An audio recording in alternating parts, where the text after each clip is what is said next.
Hey guys, this is Condude12, the 1 Hour Gamer with Team LLG, and this is the second part of my camp commentary. And if you didn't see the first part, go check that out. There will be an annotation on the screen.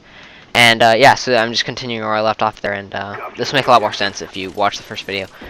And so, I guess I'll just tell you some specific stories about camp. And by the way, this is a quarters game. I'm using the AK-47. This is basically the first game I've used the AK-47, and it turns out really good. Me and Skullflyer's beasting it up. Yeah, but anyway, and so we had this. Well, I guess I'll just tell you the theme of the whole camp. There was kind of like a whole story going on, kind of weaved into the activities that we did at camp, and it was like there's these two roadies, like like band roadies, and they. I'm getting distracted by my gameplay. Sorry. And so they're like recruiting us to be the roadies for this for this person named Kasha, like kind of like Kesha, but like obviously different. And so like we were like recruited, and they did a bunch of like roadie training, like the mud pit. I think I described that before, and like stuff like that. And so all through this we were just kind of playing along with their whole story, and it got a little kind of annoying, just like following the whole, I don't know, like roadie story. Cause I mean, being a roadie, I don't know, it's kind of weird. But and so we did this thing where we like all the different groups dressed up in different like costumes, I guess, like more like uniforms.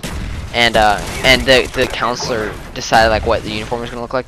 And so they had this mock red carpet thing, and like where you could like wear like there was like just a red carpet of like construction paper basically, or just like a big like I don't know, big color red paper. And we were wearing this, like, it was kind of like a splatter paint t-shirt with like really tiny cheap like little kid glasses, which is really funny. And we all looked just ridiculous in it, but a lot of people like tore the sleeves off theirs and stuff. But and so like the guy kind of like running the red carpet thing, and look at that AC-130 SR, and so we were doing this. So we were doing the red carpet, and the guy running the thing, with Mike, and like, oh yeah, like, what design are you wearing today or whatever, and so he asked our group. Well, each group is going down the red carpet one by one, and they were like talking with the guy and stuff, and the guy asked, so what was the inspiration for your design? And then Garrett says, oh yeah, I designed it. And Garrett, this is my friend, by the way. I don't know why I expected you guys to know, but he says this design is inspired by my left nipple. And then the guy holding the mic, which is like oh my gosh, and took the mic away, and oh my gosh, it was so funny because it was in front of most of the camp, and that was pretty hilarious. He's kind of an out there guy. He's pretty strange, but he's hilarious. So that was a little interesting moment there. Sorry, I'm distracted by my gameplay. Jeez, can't even look at it. And let me think. Oh yeah, there was this. Last year. They did the same. They did kind of the same thing. It was kind of a big carnival thing, where like you could like get tickets to get a pie, get like a whipped cream or a shaving cream pie in your leader's face, which I didn't really participate in. I just kind of watched everyone else do it, because I'm not really one of those type of guys who like go out there and get as many tickets as I can, But anyway, we were doing this carnival, and then afterward, there was this like big dance party thing, and I did not like it. So yeah. Oh no, I'm getting it all mixed up. Sorry. After the carnival, the leaders were saying, oh yeah, like it's time to go to bed or whatever. And everyone's like, oh, but luckily, I was there last year. I was at basically the same camp last year, and so was Jack. And our leader told us that there was going to be a pool party, that the surprise pool party was going to be tonight, because he knew that we had already experienced it, obviously. So, I don't know. And so it was kind of funny, like, seeing everyone almost get back to their cabins, but then the lights turn on the pool, and it's like, where are you going? Hop on in! And it's like, oh my gosh. And everyone's like, oh man, this is awesome. But I wasn't really feeling like, I wasn't feeling bad, but I just wasn't feeling like in the mood to do anything really. And so I just like it was the last night that we were staying there, so like we had to pack up that night anyway, so we decided to get a jump start on that.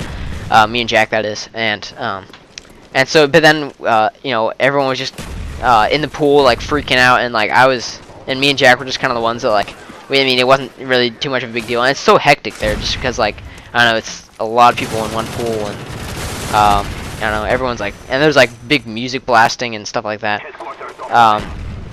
Big music blasting, and you guys know what I'm saying. And triple spray, and so yeah, so we just I just took a shower and threw the frisbee around a little bit, and with Jack, and so that was kind of enjoyable. You know, and then we got back inside before everyone else. You know, everyone else came in because you know they're all like soaking wet and cold and stuff, and so it was kind of nice to just chill out. And let me think. Oh yeah, and then there was this one night where the girls went into one building and then the guys went into the gym. I don't know what the girls did in there. Probably like sang songs and stuff. But then the guys did like a huge dodgeball tournament, and I play baseball, so my arm is just ridiculous, and so it was kind of fun beasting there. And so, but then after that, we had the dance party. That's why I got mixed up, because it's kind of the same place. And I was not a part of that. Like, I did not want anything to do with it. Jack was like, he was trying to like avoid getting like not like scolded, but like the leader's trying to get everyone like, oh yeah, let's dance or whatever. And so Jack was clapping his hands and like to try to like avoid getting a talking to for not dancing. But I mean, I guess that's a good tactic, but I mean, I didn't really see it necessary. So I just kind of stood there with my arms crossed, like I do not like this. But then this lady is like, okay, you gotta dance. I'm not gonna go away until you dance. It was like a leader person, and so then of course I had to dance for like 2 seconds, and then she left, and I just like went to my normal arms crossed position. And so yeah, that was not too enjoyable, but you know, it was so enjoyable for everyone else, so I guess it was alright. But yeah, so let me think of more stories. Oh yeah, and on the way to camp, I'm kind of doing this out of order, and sorry for this headquarters pause, but on the bus ride over, we all got shirts, like area shirts, like they're bright green, like had said Young Life on them in our city, and so everyone, so we were instructed to wear those just so like we don't get lost, because we'll take stops on the way over, and so we want to make sure that they can see us. And some of the guys like wrapped around their heads like ninjas, and they wore it for the whole bus ride, which is like really hot. So it was kind of funny just watching them. And then they fell asleep, so like they had the shirts wrapped around their heads, so it looked kind of funny. More camp stories. Let me think. I don't know if I mentioned this before, but I had drank root beer every day, which is great. They were $2 and they were really good.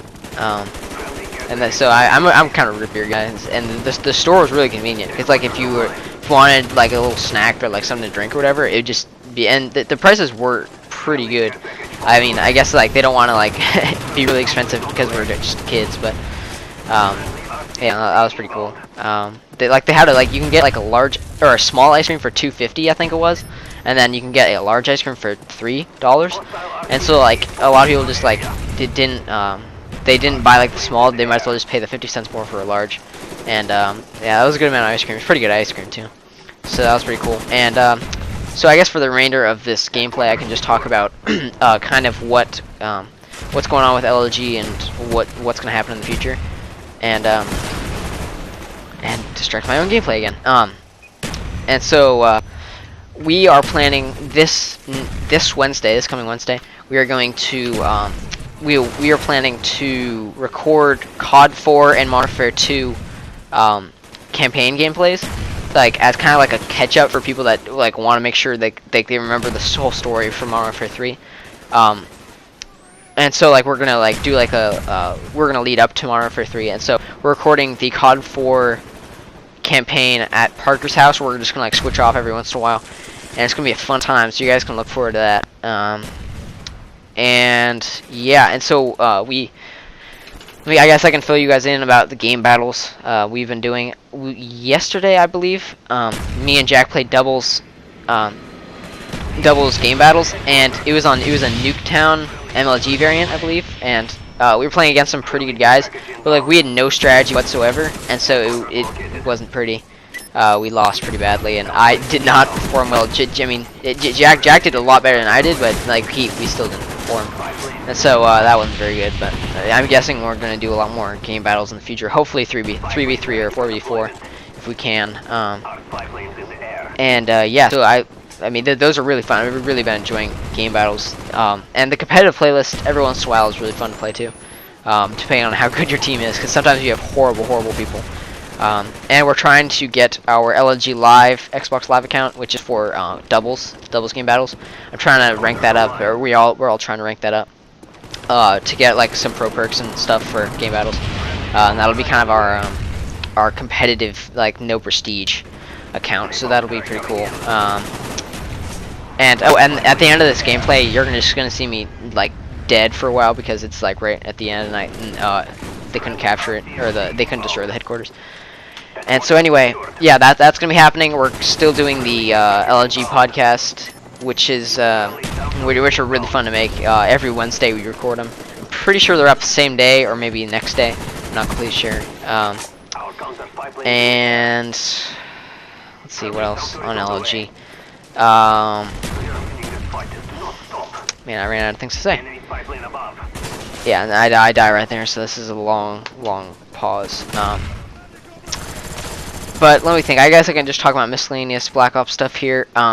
With the AK-47 like this, I use dual mags. You guys probably noticed, but it worked out pretty good. And I guess this is Nuketown, since it's kind of a big cluster of people playing. So I mean, it works pretty good. But I don't know. It seems like for long range, it's kind of weird with just the iron sights. But anyway, I did pretty good on that, and I honestly cannot see the score from here. But yeah, so rate, comment, subscribe. Tell me how I did. Give me some feedback, please. And look forward to that COD 4 campaign gameplay. And that'll be coming up. Like I said, we were going to be recording it this coming Wednesday. And so, yeah, look forward to that. See you guys later.